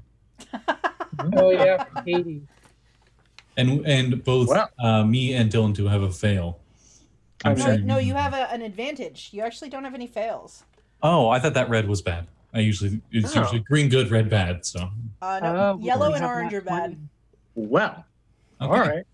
I literally just noticed that, so I'm like, I forgot about that. I did too, and I'm looking at the screen and forgot.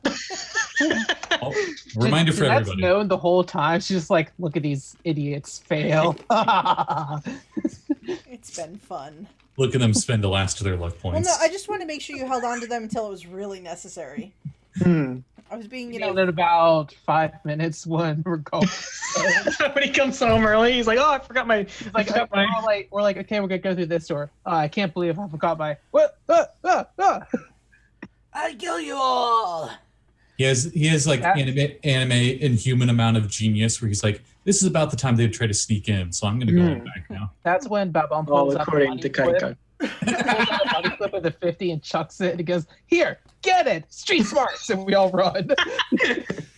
Wow. But Pressi's probably gonna like signal to like the right door. Like this. I mean, we might as well. We don't know where worse. Good adventurers go left, but we're not good adventurers. So Are you? No, we're not. Are you going to light a candle, or are you going to move through the house in the darkness? Pressi would rather go through the house in darkness. Same. Okay. All right. Because even if we try to like block the candle, someone from outside can see, and it's pretty clear we're not. Oh yeah, that's what we'll do. Pressi will take one of the candles off the sconce, but he won't light it until we get into the next room. Okay. All right. So you move across this front room, past the sofa to the corner where the door is. It doesn't appear to be locked. It's just a simple wooden door set in a frame. Who wants to open the door? I'll open it. Dupois opens the door. All right. So it opens on another sort of sitting area. It looks like maybe more like a waiting area, maybe for when the doctor sees his patients. Looking around in the darkness, you can see there's a chair and a sofa. There's a small fireplace, and you also see a set of stairs ascending to the next floor. And just past the stairs, there's a door on the left-hand side. It is also currently closed. There are a couple of like bookshelves in here, set against the wall. What a devious fiend. Not only does he have a room for them to sit in, but a room for them to wait. God. He has to be stopped. Okay, but in seriousness, he like there's no windows looking to the outside anymore now, right? There is a front window that looks out on the street here, but the curtains are drawn. Yeah. Oh, they're drawn. Mm-hmm. Okay. He's gonna light the candle, but do what? Mhm. What you guys are like Okay. hide it. Okay. And he's gonna want to investigate the books. Okay, so you Yeah, move that's over right. to the bookshelves. What are you looking for?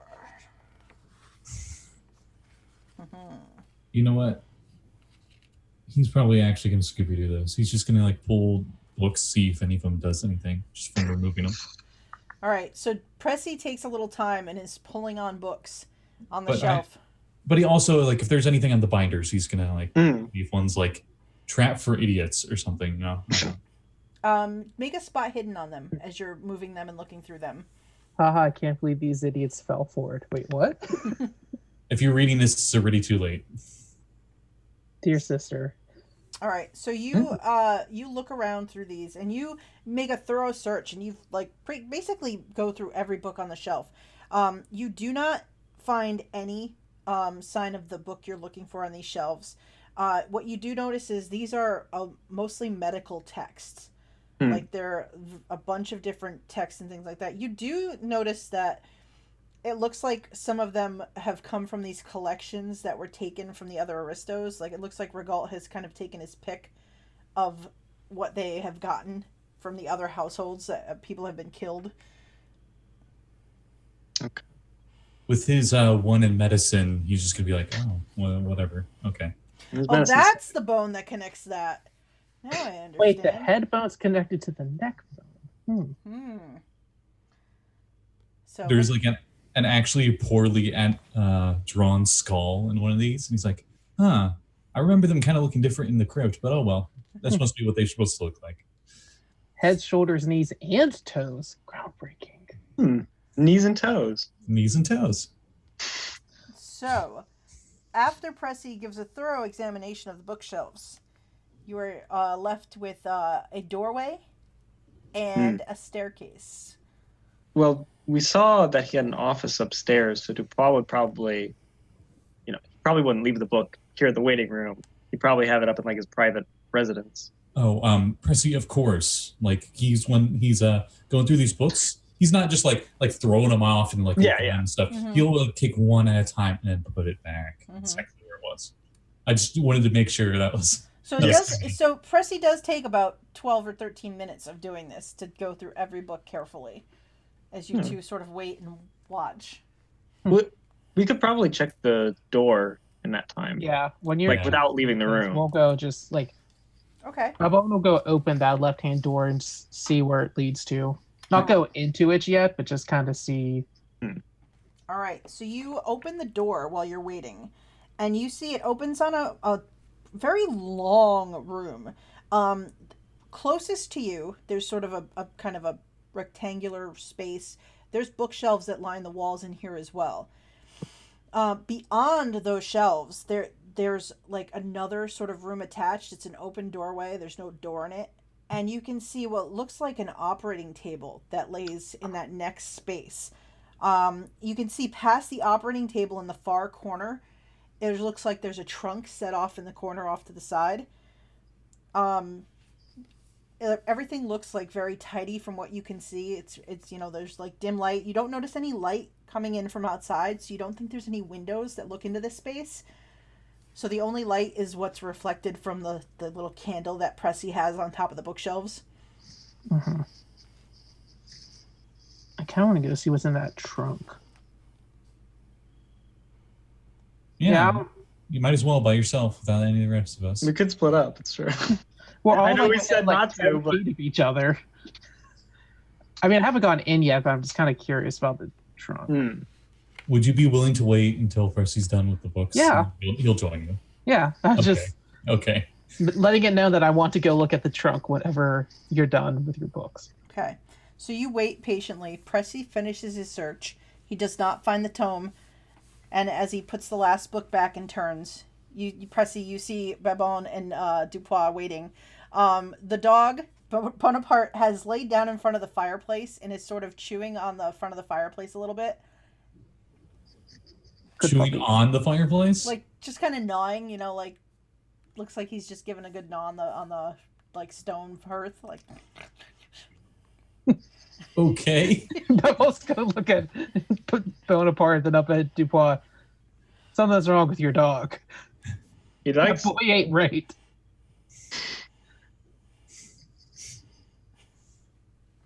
Well, let's check out this chest. Let's go look at the It's trunk or whatever you're talking Yeah. about. all right, so you guys move into this other room. This looks like Dupont will his probably surgery. stay like in the waiting room with Bonaparte. Okay, so Dupois stays by the door, kind of keeping an eye out. Yeah. So you move through the first section of the room where all these other bookshelves and stuff are. There's quick glances left and right. You see a lot more medical texts and things like that. And then as you step kind of into the next room where the operating table is, you look off to your left, kind of to take in the rest of the room, and you see there is a casket sitting on top of another table about 10 feet from the operating table. The top is closed and it's sitting on top of this flat table, just nondescript casket. Okay. Mhm. Yeah. No big deal. We're Seems just gonna about par for the course. Let's just keep going. Okay. You note that this area, the operating table and everything is very pristine, well cleaned, very nice. Everything is in order, tidied up. like his sons. Mm-hmm.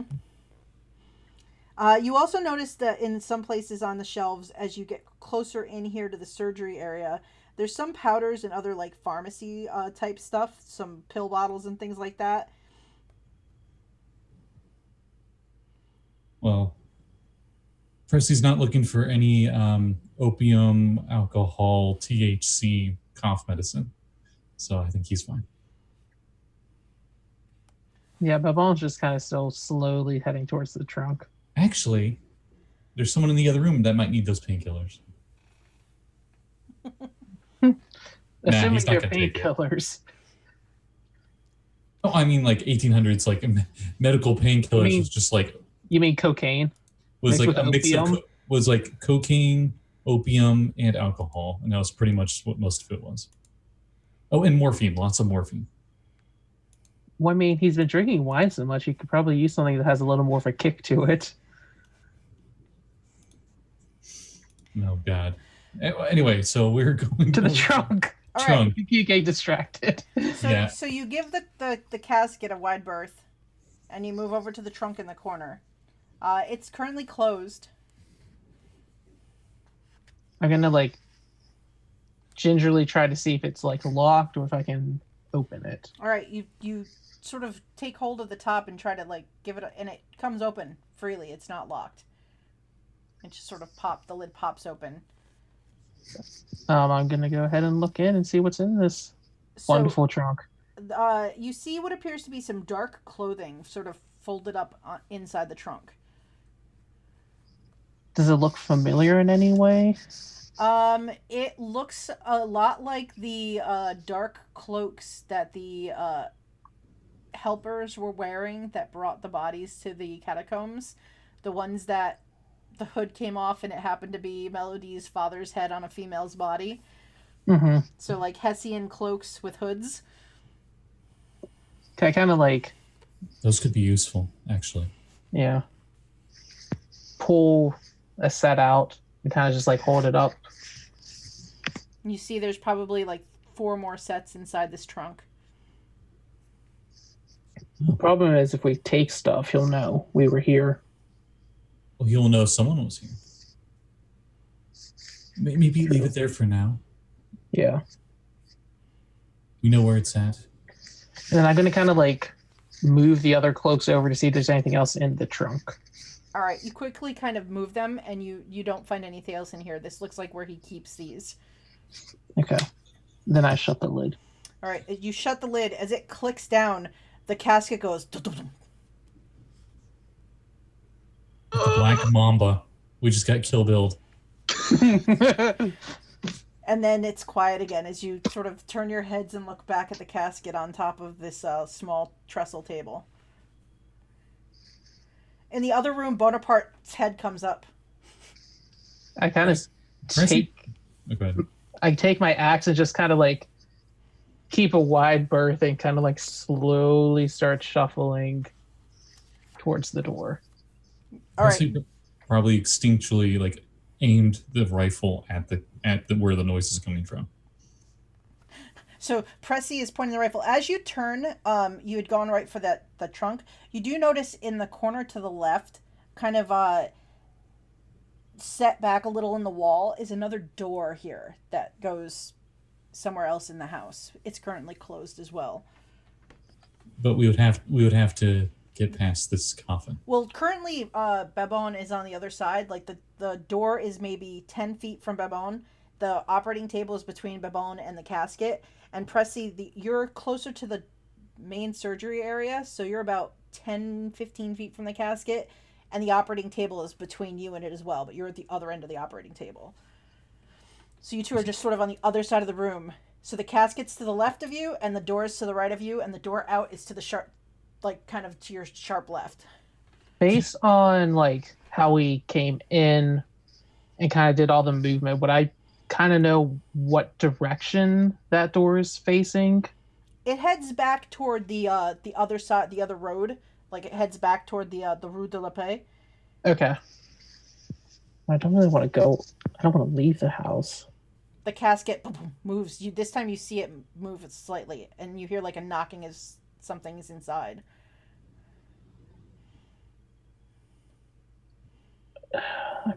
I guess Just quickly retreating back.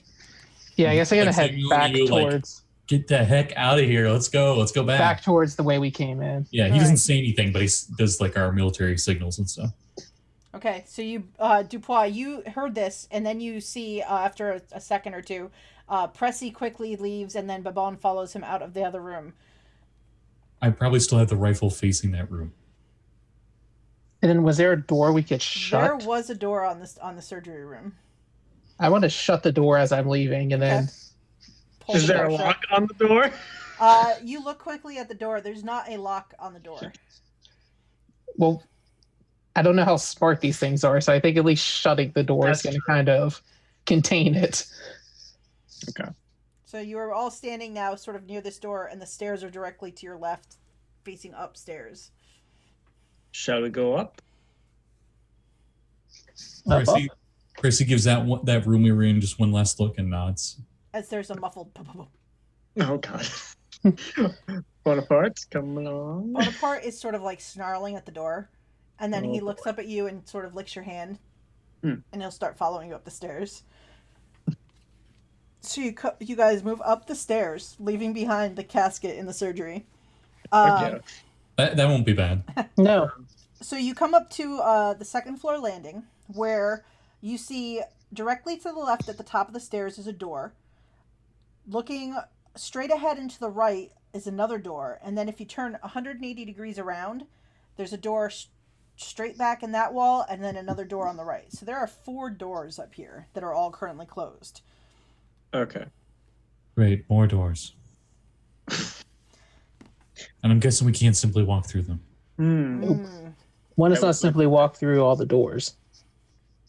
But we probably can figure out the one that like heads towards the street, right? That we Yeah, saw the office. yeah. Coming up the stairs, that you would have to turn around, and the office would be. Your best guess would be probably the door straight ahead would go Okay. into the office.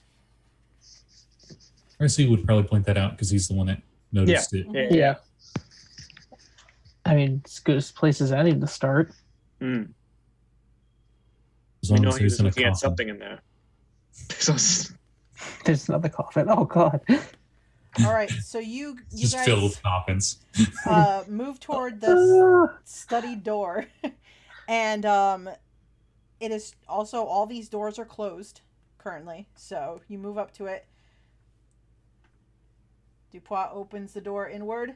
All right, so Dupois, you open the door inward, and you see the form of looks like there's a person standing just inside the door. And for a second, it looks like they almost lunge out of the shadows at you as you sort of stumble back. And Bonaparte gives an involuntary bark. And then the candlelight sort of hits it and shows it. And you all recognize Babon and Pressi immediately. Dupois, you only saw this in passing, like you were busy with other things, but you realize that this is what used to be the Pope, the dead. The naked Pope.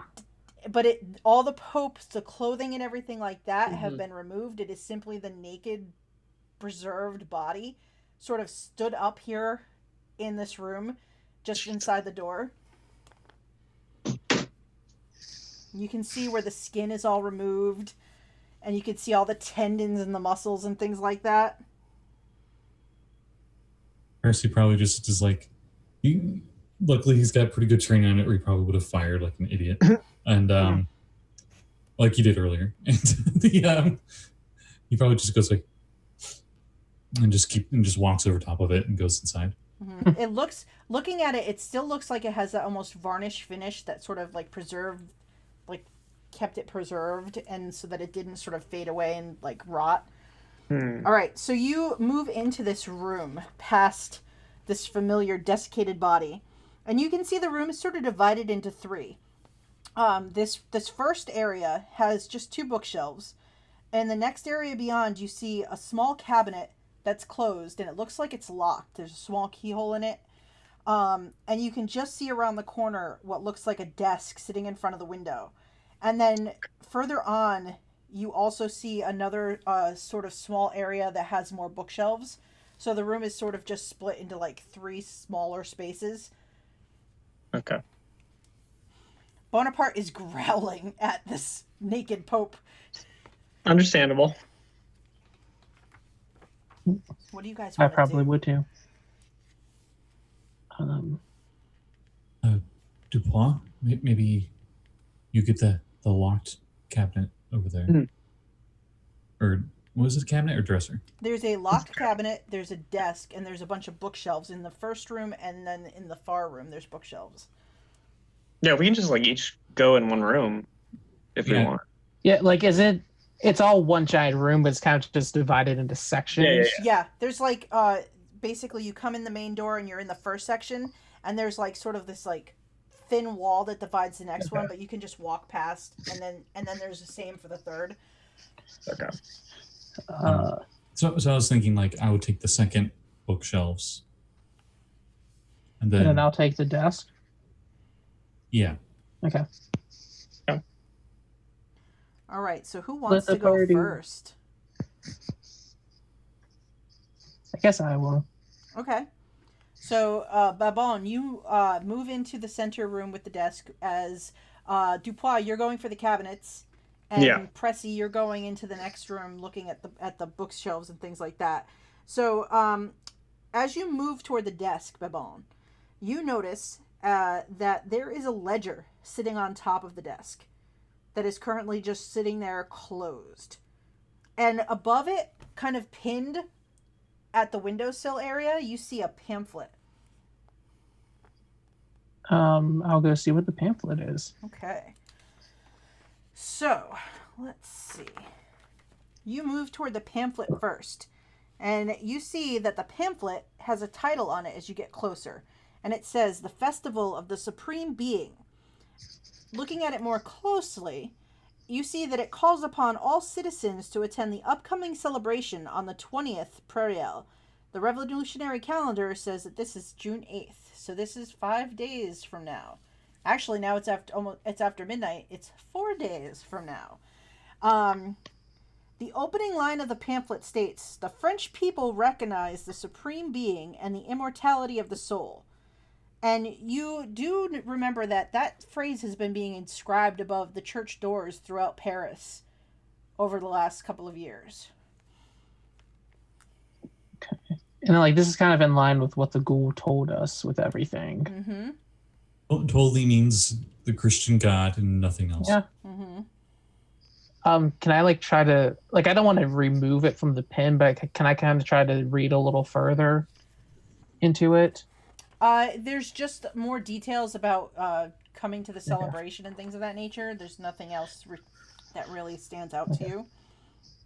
Then I guess I'll go to the ledger and kind of just start flipping through it. Okay. So, looking at the ledger, you open it up, and you can see that there are entries inside that appear to be arranged by date. Each entry consists of 2 or 3 letter lists. An example, you see MHYR, capital L, lowercase d, capital S, and next to it is a place name. There's Paris, Lyon, and Nantes. And then there's a total number rounded up for each day. Do you want to give me an intelligence roll? Sure. Because Jamey thinks he knows what this is, but we will see if Babon knows what this is. No. Yeah, Babon, you are definitely confused by this. Maybe Cesar or someone else would be able to suss it out for you. So yeah, but there's pages of these entries as you kind of go through and look at it. Mm-hmm. And nothing about it is sticking out to me in any way. No, you're not really sure. Okay. Maybe this is Rigault's patient manifesto. Mm-hmm. So okay. Meanwhile, let's see. Dupois, you were looking at the cabinet? Yes. I know you said it was locked. It is. So you looking at it, you could either try to pick it, or you think maybe you could try to just pull it open. I don't want to do that. I'm gonna try and pick it, and if I can, I want to use my critical on it, just to make sure. Okay. So you're going to use your critical. Yeah. All right. So you use a critical. So you pop open this small cabinet with ease, and immediately a bunch of wax cylinders sort of tumble out at your feet, and you look down at them, and you realize that you've seen these before. These are scrolls that you saw last in Fenelix's basement back in Poissy. So you definitely know that Rigault has claimed the Count's collection of items. And Pressi, you're in the next room looking at the bookshelves. Mm-hmm. Why don't you roll me a spot hidden as you're looking through these medical texts that are written in Latin. You can see some anatomical drawings on the walls. Some of that moon speech. But nothing else really seems to jump out to you. And you hear, you can hear the cabinet sort of pop open in the other side of the wall, and you hear the scrolls tumble out. And then you all hear Bonaparte growl and bark, and you hear this cracking sound. And you see a shadow from the next room as the skinless Pope comes storming around the corner, the wax sort of splitting off from his body. Oh my god. He would. And I think we'll stop there. Fuck. We should have killed that. We should have chopped its head off. Before we went into the room, I thought about just stabbing it, because Dupois would be like, "Oh, fuck this thing," almost give me a heart attack. Yeah, seriously, in this case, you could probably chop off its head. It wouldn't matter. It probably wouldn't. Yeah. No. So yeah, Sure. so you guys hear the cracking. You hear Bonaparte growl and bark, and then you just see this figure just storming around the corner. The pieces of dried, the wax sort of peeling away and falling and crumbling away like dandruff off its skin. Yeah, the arms outstretched. Dupois, you're on you're kind of down on your knees, reaching in the cabinet, and just sort of look over your shoulder and see it coming. Pressi, you hear it coming, but you're not sure what is going on in this moment because you're sort of around the corner in the next room, out of sight. He was coincidentally going to come over and see what happened with the scroll noise, because he heard stuff fall. Yep, so that's, as you have turned and you just sort of started stepping in that direction, you just hear this. And you probably see the shadow of it sort of go, the lanky shadow go up and along the wall. And then that's where we'll come Well, I back. mean, at this point, it doesn't matter. He's going to know we were here. Yeah, that's true. Now we're just going to wreck his house. I like to think this whole scene's happening and just goes slowly to bullet time speed. So it's almost standstill, but everything's moving ever so slightly. And you just hear a heartbeat, just like Hmm. because The- the drama Bab- ending there. Babone and the Pope make eye contact, and it's the Kill Bill sirens to start going. Do they make eye contact? Does the Pope have both of its eyes forward? They're like looking as it like moves. The cracking wax kind of cracks off the eyes. Oh boy. That's all. Oh, this isn't creepy. Not at all. So yeah, No. so we'll pick that up in 2 weeks and see what happens as the skinless Pope has come to life. Pressi's worst fear. So yeah, so on that note, let's do some plugs. And so Dylan, do you have anything going on? Yeah, I do. So tomorrow on Power Square RPG, after Dice Camera Action, we're doing Waffle Talk, where we talk about D&D and DCA and all that fun stuff. And waffles. Waffle. I did eat waffles one time, so yeah, we could talk about waffles. Let me see. Thursday at 1 p.m. Eastern Time on the Greyhawk channel, I'm in Secrets Castle Greyhawk, where we are currently exploring the Isle of the Ape, which is basically D&D King Kong, in D&D's original Mega Dungeon, Castle Greyhawk. So come join us there. I play a person who's just about as grumpy as Dupois in that. Nice.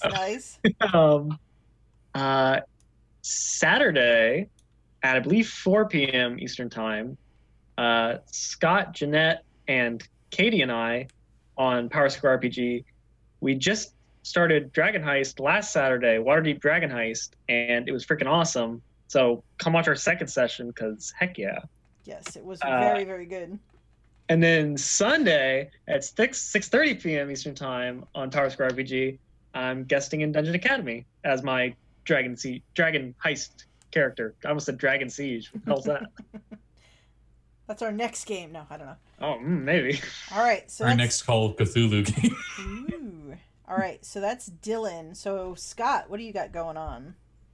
All right. So, on my Twitch channel, Scotty Hood, Scotty with a Y _H00D, Fridays at 7:30 Eastern Standard Time, I have Retroverse campaign, and I'm gonna have yet another guest star, and it's gonna be Bree, aka Brave Sweet from Dungeon Academy.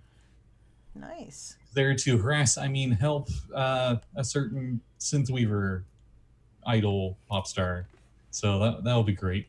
And then Saturday, Eastern Standard, 7:00, we'll be back with Adventures of Tranquil Sea, where the group may or may not be killing Humility and the rest of the Yanti. Wow. Because I can't, because I know none of them watch this, but They should. you guys know. I'm keeping track of what happened with Sean's version. Mm-hmm. So the Yanti still have that thing. Yes. Oh boy. So we're Lord. we're going from there, and they got the good friend Zebediah, who may or may not die. Who knows? No. Can't die. Don't say that. And Zebediah. That's Zebediah's thought process every time he goes in somewhere, because he's died pretty much every time. So he's That's like, true. All right, so that's That's Scotty. So Jamey. On this channel in 2 weeks on Sunday, which is the 7th, I believe. Probably. The next Sunday, we're playing through Forges of Fury, where the dungeon's not going to kill us. We're going to end up killing each other at some point. Mm-hmm. We ended last session with us shoving our wood elf rogue into a coffin, and me being a dragonborn, I sat on it so he can't get out. Yes. And at some point in the future, we're going to be streaming on Katie's Twitch channel, which is Katie Face, Battle Royale of the Fresh Fuckos. I can't wait for that. The teaser of that set to Yes. Brooklyn Nine-Nine theme song. I'm We're all looking going to forward. be level 10, and we're all just going to kill each other. It's going to be a good time. Awesome. And whoever wins gets some sort of prize, but we don't know what it is yet. Ooh. Good times. So, yep. And so I'm Jeanette. I'm going to be playing next Saturday with Dylan and Scott in Power Square RPG's Waterdeep Dragon Heist. And then, so every other Sunday, we're doing D&D 5e. This Forges of Fury is our current campaign. And I don't really have to do a lot of work. They are definitely doing enough of themselves. It's a great time to watch. I actually enjoy just letting them sort of do whatever, and Don't you love that as a DM? yeah, I just sort of let them roll, and it's fine. Good. Kill each other. Good. If you got anyone who hasn't seen it, you probably need to see at least last episode. I haven't really been fully watching your Forge of Fury, but the fact the barbarian disarmed the trap better than the rogue, well, it was great. It was great. Yes. Okay, so I got a nat 20 to disarm a trap being a barbarian, and I got an intelligence nat 20 to not explode and die. I mean, that's what we're working with here. And our rogue has never been hit yet, so we're waiting for things to turn on him. It could happen anytime. So that's every other Sunday. And then this Call of Cthulhu, we're going to play every other Monday. So in 2 weeks, we'll be back 7 o'clock p.m. Eastern Standard Time. And yeah, so we're going to see how these guys handle this Pope, the skinless Pope that has now come stalking out of the far corner of the room, and it looks very angry that they are touching things in this office. So, all right, so thank you for anybody who watched tonight. Thank you for everybody who watches on YouTube later when I get this up, and we will see everybody soon, and hopefully I drive them all mad, or they save the world. We'll find out. Probably. All right. Bon Thanks. voyage. Bon voyage. Bon chance. Good night.